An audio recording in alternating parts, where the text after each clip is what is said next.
most of us in the room, we all travel. And whenever we travel, our friends ask us to bring some souvenirs. And by souvenirs, they mean something made local, handmade, a social product. And especially when we travel to some exotic countries like Madagascar, Bolivia, Maldives, or Amelia, she traveled to Venezuela last month where she got married, and she brought us some handmade necklaces, these social products. I'm a big fan of social products and green products, and I always look for online tools where I can shop for online and video products. So try to imagine and remember for a second what was the best souvenir that you ever received or gave. Now let's switch focus and imagine something else. Imagine you're a company that is growing and you're looking for new supplies of raw materials and you need to get them fast, you need them good quality. Where do you go and look for the information to get the best product for the cheapest price?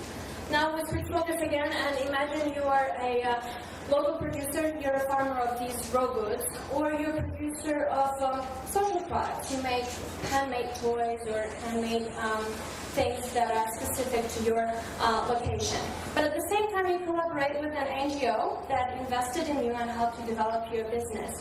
And at some point you see that the local market is small and you want to conquer the international market, but you don't know how to do that. You don't have the necessary tools, but you just, what do you do in this case? We came up with an idea. We came up with a idea of creating a platform that would match the supply and demand of green and social products. And specifically, it would promote the local producers of green and social products in small, underdeveloped communities in developing countries. And the biggest advantage of this platform would be providing access to international markets for the local producers. It will ensure the quality of the products that the local suppliers are selling. It will facilitate the transactions through shipping and through payment options negotiated with the private sector. So how are we going to implement our platform? First of all, we will collaborate with NGOs.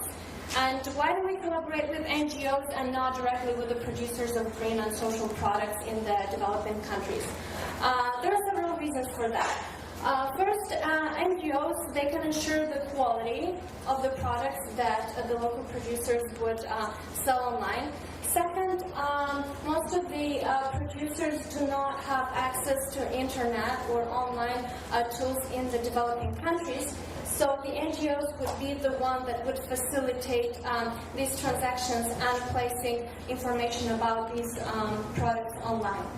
At the same time, while collaborating with NGOs and different embassies on gaining information on NGOs that work with the specific producers in developing countries, we will develop a database where we would get information on the volumes of products produced by farmers and social entrepreneurs. And based on that, we will decide which shipping companies to collaborate with. At the same time, for this platform, we will provide various payment options that exist in the developing countries and developed countries, because most of the farmers, they may not have access to credit cards, bank accounts, but they would have to find ways of receiving money for their products. This is how we'll do this. We estimated the cost. It will take us around 3 to 6 months to implement the platform itself, the web application. We would need around 50,000 Swiss francs to develop the platform itself. And then on a monthly basis, we would need around 88,000 Swiss francs for monthly maintenance of the platform. The platform will generate revenue.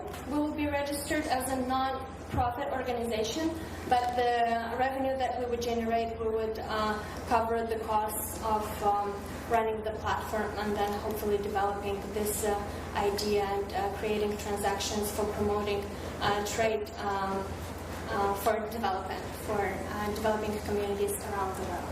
Thank you.